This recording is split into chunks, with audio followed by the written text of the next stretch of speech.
भगवान नाम का चीज़ इस दुनिया में है कि नहीं है, कि पहले था कि अब नहीं है, ये सब चीज़ें जो हैं बकवास हैं।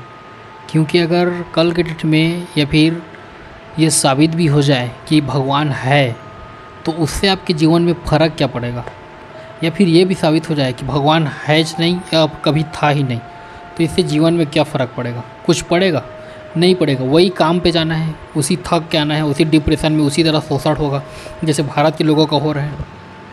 उसी तरह का से लोग अंधभक्ति में लगे रहेंगे जैसे अंधभक्ति में अभी लगे हुए हैं। तो भगवान के होने ना होने से किसी को कुछ रत्ती भर फर्क नहीं पड़ने वाला, खासकर आम आदमी को। हालांकि जो बड़े बड़े पुजारी या फिर जो मंदिर वगैरह, मठाधीश वगैरह, दुकान वगैरह, आश्रम वगैरह चलाते हैं, उनको फ़र्क ज़रूर पड़ जाएगा क्योंकि मेन उनके धंधे से जुड़ा हुआ है ये। लेकिन अगर आम आदमी की हम बात करें, जो अधिकतर मंदिर में जाता है कुछ चढ़ावा लेकर ताकि वह कुछ प्राप्त कर सके, कुछ हासिल कर सके, उस सेंस में अगर देखें तो भगवान के होने ना होने से कुछ फ़र्क नहीं पड़ने वाला है। क्योंकि आप खुद सोचो, जैसे हिंदू लोग हैं, ठीक है, तो मान लो जैसे हिंदू लोग जा रहे हैं, कहाँ जा रहे हैं? हिंदू लोग जाते हैं मंदिर में अपने हिंदू भगवानों को पूजा पाठ करने के लिए।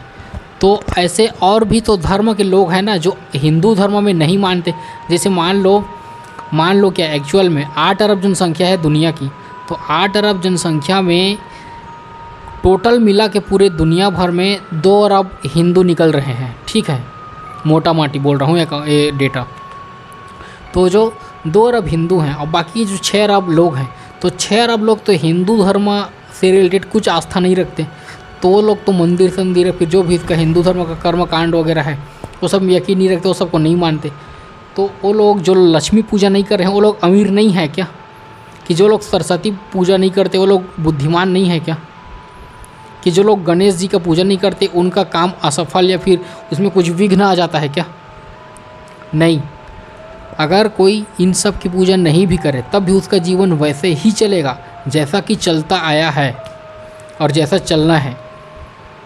इससे रत्ती पर फ़र्क नहीं पड़ने वाला कि आप मंदिर जाते हो कि नहीं जाते हो। और ये कोई बहुत बड़ी महान काम नहीं है कि आप मंदिर चले जा रहे हो। और जाते भी क्यों हैं लोग? मांगने के लिए जाते हैं कि हमको नौकरी चाहिए, हमको बीवी चाहिए, कि हमको बेटा चाहिए, कि हमको ये चाहिए, कि वो चाहिए। 25 प्रकार की और चीज़ें हैं। मतलब एक कुल मिला के चीज़ें यही हैं, मांगने का है। तो एक बात और समझ लेनी चाहिए कि जैसे कि मान लो कुछ लोग मांगने जा रहे हैं वहाँ पे, और ये लोग वही लोग हैं जो लोग ये भी मानते हैं कि जो भी होता है ईश्वर की इच्छा से होता है। मतलब ईश्वर के इच्छा के बिना एक पत्ता भी नहीं हिल सकता। तो अगर मान भी लें ऐसा कि ईश्वर की इच्छा के बिना एक पत्ता भी नहीं हिलता, ठीक है, तो वैसे में तुम अगर बेरोजगार हो, कि तुम्हारा अगर बेटा नहीं हो रहा, कि अगर तुम्हारे घर से कोई किसी का मौत हो गया, तो उन सब कारणों को नहीं होने के लिए तुम ईश्वर से प्रार्थना करने क्यों जा रहे हो? कि उन सब का दुख तुम्हें है, तो उस सब के लिए क्यों जा रहे हो? क्योंकि ये सब जो कुछ भी हुआ सब भगवान की इच्छा से ही हुआ होगा।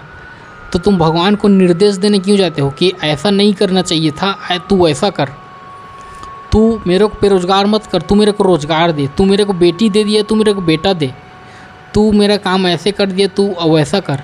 तो आप भगवान को निर्देशित करने क्यों जाते हो? अब हो सकता है कुछ लोग बोलें कि हम लोग को तुम कुछ मांगने नहीं जाते, हम बस भगवान का धन्यवाद करने जाते हैं। तो तुम धन्यवाद अगर करते हो ईश्वर का क्योंकि तुम्हारा जीवन अच्छा है, अच्छा चल रहा है, तो यही क्वेश्चन पूछा जा सकता है कि जब अच्छा के लिए धन्यवाद दिया जा सकता है तो बुरे कामों के लिए उस पर इल्ज़ाम क्यों नहीं डाला जा सकता? क्योंकि अच्छा करे तो वो भगवान है, लेकिन अगर कुछ बुरा हो जाए तब शैतान है। मतलब ये बढ़िया टेक्निक है कि मतलब जो जितना अच्छा काम है वो सबको क्रेडिट भगवान ले लेगा। ये बिल्कुल ऐसी बात है जैसे कि मेरे को कोई जिला चलाने के लिए दे दिए जाए, तो जिला में जो भी उपलब्धि हो उन सब का क्रेडिट मैं खा जाऊं। लेकिन अगर उसी जिला में अगर हिंसा होता है, बलात्कार होता है, या फिर कुछ भी और कुकर में या फिर कुछ गलत इंसिडेंट होता है, तो उन सब के लिए मैं क्या बोलूँ कि ये सब गुंडे लोग किए हैं, मैं नहीं किए हैं, फिर कोई दूसरे बाहर के ज़िले वाले किए हैं। जब मैं ज़िले का कलेक्टर हूँ तो मुझको अच्छी और बुरी दोनों तरीके की चीज़ों का जिम्मेदारी लेना पड़ेगा। मैं नहीं बोल सकता कि अच्छा चीज़ है वो सब क्रेडिट में ले रहा हूँ, बुरे चीज़ें के लिए किसी और को जिम्मेदार ठहरा हूँ। नहीं, अगर मुझको तारीफ़ चाहिए, ठीक है, तो मेरे वो जो कड़वाहट है उसको भी सुनना पड़ेगा, उसको भी पीना पड़ेगा। ऐसा नहीं कि अच्छा चीज़ें ही मिलेगी।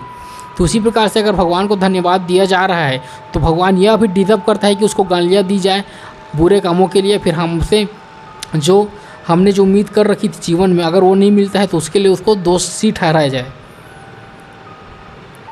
बट लोग इसको समझते नहीं हैं।